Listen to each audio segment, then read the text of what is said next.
పితా పుత్ర పవిత్రాత్మ నామమున క్రీస్తునాథుని యందు మిక్కిలిగా ప్రేమించబడుతున్నటువంటి ప్రియ సహోదరి సహోదరులారా, ప్రభు బిడ్డలారా, ఈ ఉదయకాల సమయమందు మిమ్మల్ందరినీ కూడా అనుదిన దివ్యవాకుకు ప్రేమపూర్వకంగా ఆహ్వానిస్తూ ఉన్నాను.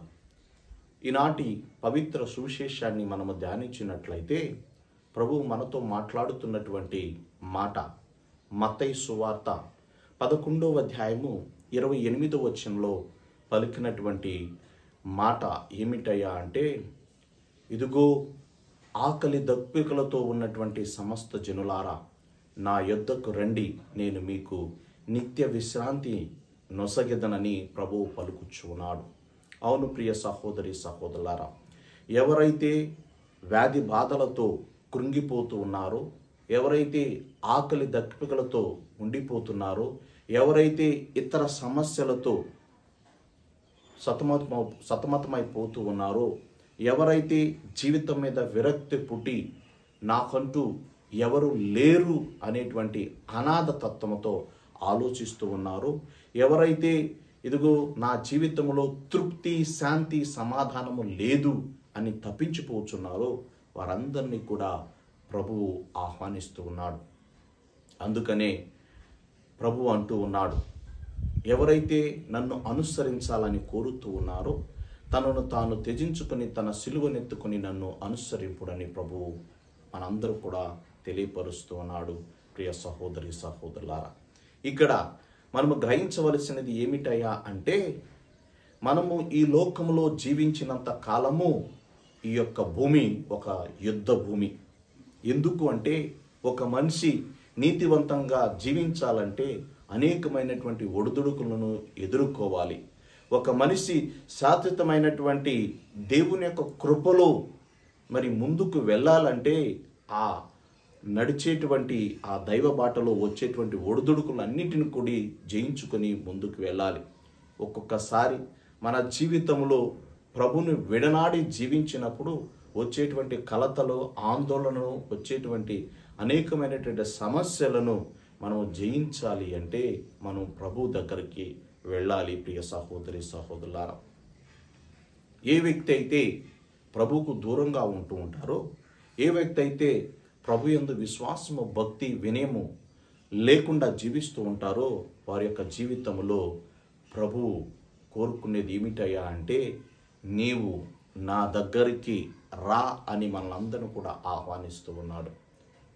వ్యాధి బాధలతో ఉన్నటువంటి వారిని ఆహ్వానించినప్పుడు దేవుడు వారికి స్వస్థతను దయచేస్తున్నాడు. తిండి తిప్పలు లేకుండా అఘోరిస్తున్నటువంటి వారికి దేవుడు ఆకాశం నుండి మన్నాను కురిపించి వారికి ఒక సంతృప్తిని దయచేసి ఉన్నాడు.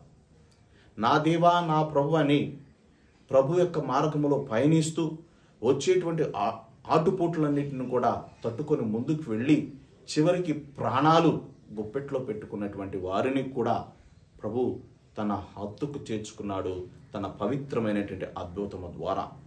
అదే సంఘటనను మనం పవిత్ర గ్రంథంలో చూస్తూ ఉన్నాం. దానియేలు సింహపు బోనులో బంధించినప్పుడు దేవుడు ఆయనను కాపాడి ఉన్నాడు.